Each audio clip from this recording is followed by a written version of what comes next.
5 questions here from Nicola. Send me your questions, I'll try and answer them. What time do you arrive at the radio studio in the morning? 5:32, almost without fail. You might say, why can you be so specific? Well, normally I get out the car when the 5:30 news on 5 Live starts to bore me. I think it's the only place I can probably get a news bulletin at that time in the morning. But they start talking about money at that point. There's a show on called Wake Up to Money. So when that comes on, I start to nod off.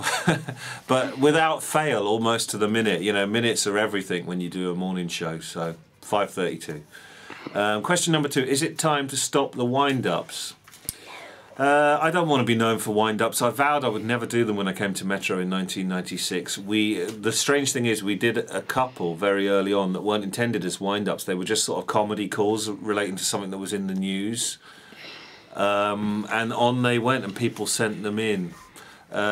It's long overdue to stop the wind-ups, but ironically they reflect modern society more than anything else now, because what is one of the stresses, and that is arguing with call centres and councils and people that are supposed to be delivering things and haven't come good on the deal. So for me it's long time to stop them, but actually they've never been more relevant. I will never know. I'll have to be told to stop them, because they still remain, love them or hate them, the highest audience bit of the radio show, even though on a daily basis I predict that you remember the banter. But if I asked you, you'd say Tony Horn, the wind-ups.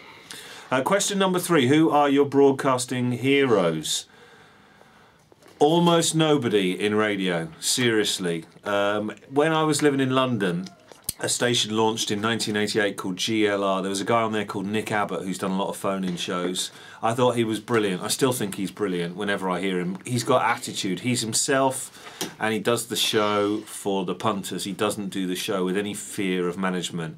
So I take that ethos from him, and I truly rate and respect him. But apart from that, you know, I think if you have broadcasting heroes, you might be trying to be somebody else. So I'm just trying to be me.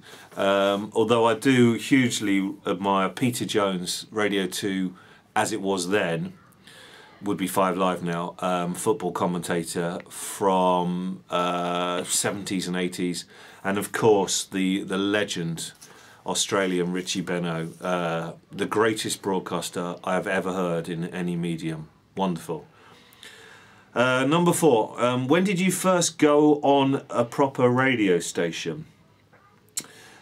I did my first radio show October 1989 at University Radio Exeter. I was first on proper radio the summer after, Ocean Sound in Hampshire, but I was first on the radio, or at a radio station, in 1987. My half-cousin Pablo used to do a classical music show on Radio A in Lima, Peru, and I went in to watch him record the show, and because it was classical music and all the pieces were so long, Pablo would literally record about 4 or 5 minutes worth of links, and they would play in the music for a 3-hour show. And I remember then Pablo picking up a piece of paper and showing me the studio notes for all the new production that they've made, and to this day I still laugh at him going, look at this, Radio A, excelente, because that's what it was, Radio A.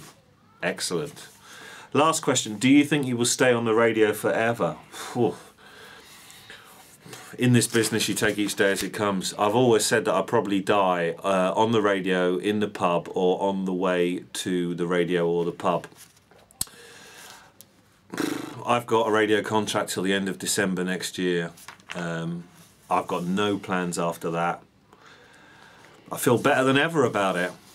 I'm not done yet, but who really knows?